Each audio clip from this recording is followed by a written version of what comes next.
ദുരന്തബാധിതർക്ക് സഹായവുമായി ധാരാളം കുട്ടികളിപ്പോൾ മുന്നോട്ട് വരുന്നുണ്ട്. പിറന്നാൾ ദിവസം വസ്ത്രം വാങ്ങാൻ, സൈക്കിൾ വാങ്ങാൻ, ചെറിയ ആഭരണങ്ങൾ വാങ്ങാൻ സ്വരൂപിച്ച തുകകൾ, സമ്മാനമായി ലഭിച്ച തുകകൾ, പിന്നെ കുടുക്കയിലെ സമ്പാദ്യം, ഇതെല്ലാം ദുരിതബാധിതർക്കായി അവർ കൈമാറുകയാണ്.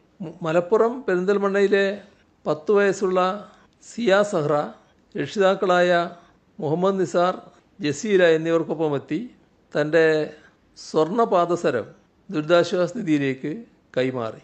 ഈ കുട്ടി ഗുരുതരമായ ആരോഗ്യ പ്രശ്നങ്ങൾ നേരിടുന്ന കുട്ടിയാണ്. ഇവിടെ RCCയിലാണ് കുട്ടിയുടെ ചികിത്സക്കാവശ്യമായ മരുന്നുകൾ ലഭിക്കുന്നത്. കോവിഡ് ലോക്ക്ഡൗൺ കാലത്ത് മരുന്ന് ലഭിക്കാത്ത സാഹചര്യമുണ്ടായി.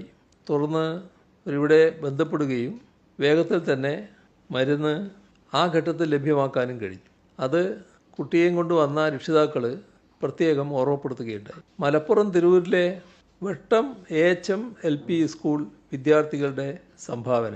അവിടുത്തെ വിദ്യാർത്ഥികൾ കാരുണ്യ കുടുക്കയിലൂടെ സമാഹരിച്ച 3,4 ലക്ഷം രൂപ ദുരിതാശ്വാസ നിധിയിലേക്ക് കൈമാറി. കുട്ടികൾ നല്ല ശീലങ്ങൾ വളർത്തുന്നതോടൊപ്പം അവരെ ജീവകാരുണ്യ പ്രവർത്തനങ്ങളിൽ പങ്കാളികളാക്കുക എന്ന ലക്ഷ്യത്തിലാണ് ഈ വിദ്യാലയത്തിൽ കാരുണ്യ കുടുക്ക എന്ന ആശയം നടപ്പാക്കുന്നത്. കുട്ടികൾക്കും അധ്യാപകർക്കുമായി പ്രത്യേക കാരുണ്യ കുടുക്കുകളുണ്ട്. താല്പര്യമുള്ള തുക ഇത് നിക്ഷേപിക്കുകയാണ്. കഴിഞ്ഞ മഹാപ്രളയത്തിലും കോവിഡിലും ഇതേ മാതൃകയിൽ ഇവിടുത്തെ വിദ്യാർത്ഥികൾ സംഭാവന നൽകിയിരുന്നു.